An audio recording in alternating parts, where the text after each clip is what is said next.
So far, 3 games, very, very, very early into spring training. But what stood out to you? A couple things. I don't know what you were looking for, Dave, if you were looking at anybody in particular or looking to see anything in particular from guys out there. But the new guys certainly. Mitch Garver, Polanco, Mitch Haniger, Ty France. Those things. Those are things that I was looking at going in. Now, again, there are a lot of names you're going, wait, who's this guy? Yeah. And then there's some guys you look at just a number, and there is no name. Mm-hmm. And it's not just those new awful jerseys, by the way. You can't see. I don't know if you've noticed that. The name is much smaller on the back. Have you seen that?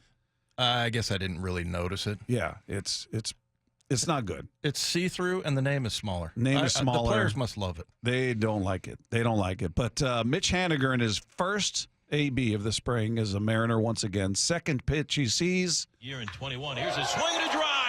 Deep to left field. Going, and goodbye, baseball. Welcome back. Mitch Haniger. His first swing of the spring. A home run in the Mariners bullpen and straightaway left field.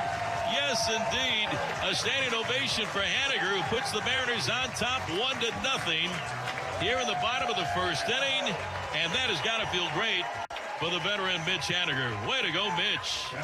It just seems like everybody who has talked to him, we heard it from Shannon and Divish and everyone, that he's just a new man.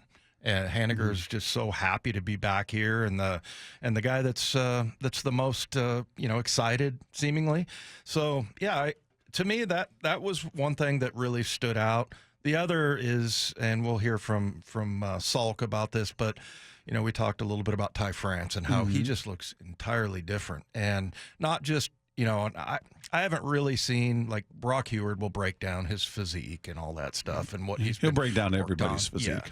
But as far as watching him, Brent Stecker showed me a video of him running from second to third. I think it was a sacrifice fly or something, and just totally different. Yeah, totally he had a stand-up double before that.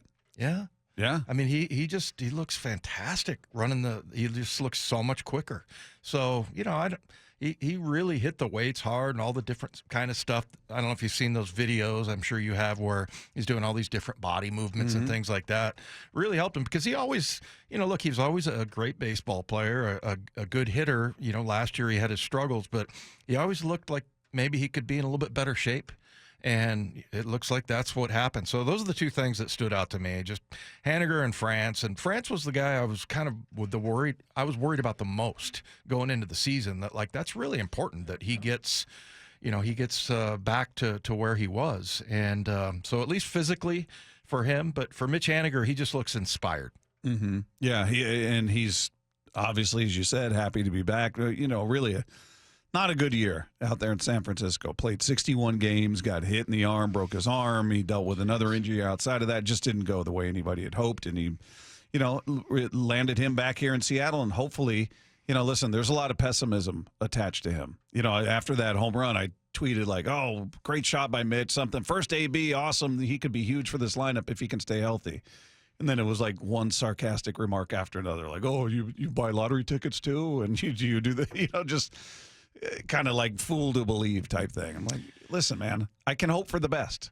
I'm hoping for the best. He's a great guy. If he fails, it's not because he's not working. This guy works his tail off. So, yeah, I'm rooting for him in a very big way because if he is healthy, if he can give you 100, 110, 120 games, this guy can be huge for the lineup. Look at the 2 years he's played over 100 games. Look at his numbers. Yeah, 2018 and 2021. 157 games each year. Yeah, and then, almost 100 RBIs in 2018. He had 93, but then had 100 in 2021. And those are the 2 years that you're talking about. I just don't think it would be that miraculous if he got through the season without an injury, just because they're accidents that happen. I mean, you get hit in the face, you get hit in the junk, you get your arm broken. To me, it's not like he's this guy that's constantly breaking down. Remember Kyle Lewis? I mean, you almost knew from the beginning. It's like, well, he's got an old knee and we're going to have to monitor it. I mean, he's 24 years old. Yeah. And, that's a problem. It's kind of like we're talking about with Jamal Adams. That's totally different. He's not really had those kinds of injuries. Yeah. So to me, I think he can. I think he can get through this season, and hopefully it's one of those. Hey, look, if he even plays in 100, 125 games, I mean, I'll take it. Yeah, I'll take it. You'll take that. He talked about what it felt like hearing the crowd when he walked up for his first AB. It's great that you have success in your first at bat, but it's awesome. I would definitely miss playing in front of our fans, so it's cool to hear him, and I definitely heard him when I was walking the plate, so that was a good feeling. Well, he'll really hear him in the opener against who is it? Boston, I think they open with against the Red Sox. So, yeah, his first time back at T-Mobile is going to be pretty darn cool. And then, I don't know if you saw this. Harry Ford threw out a guy from his knees at second base. Pretty impressive because he was not in a great position where the ball bounces up to the plate. He's got to grab the ball. He's on his knee. There's no time for him to hop up to his feet and make the throw, so he just fires it from his knees. One hops it to second, and dude's out by a good step. That was a guy that I was worried that they were gonna trade away going into this offseason. I thought not because he's obviously shown what he can do, but it's not like he's a huge staple for the Mariners or anything like that. But I just think the potential, to me, is fantastic. He's also just a great kid, so really excited about that kid.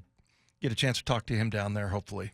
Yeah, we'll see by the time we get there who's down there, and we'll it was great last year. Had a lot of great conversations, and everybody's much more relaxed there. It's different than talking to him during the season when everything's on the line. Well, and it's great for fans. I've got a buddy that's down there. He sent me a picture.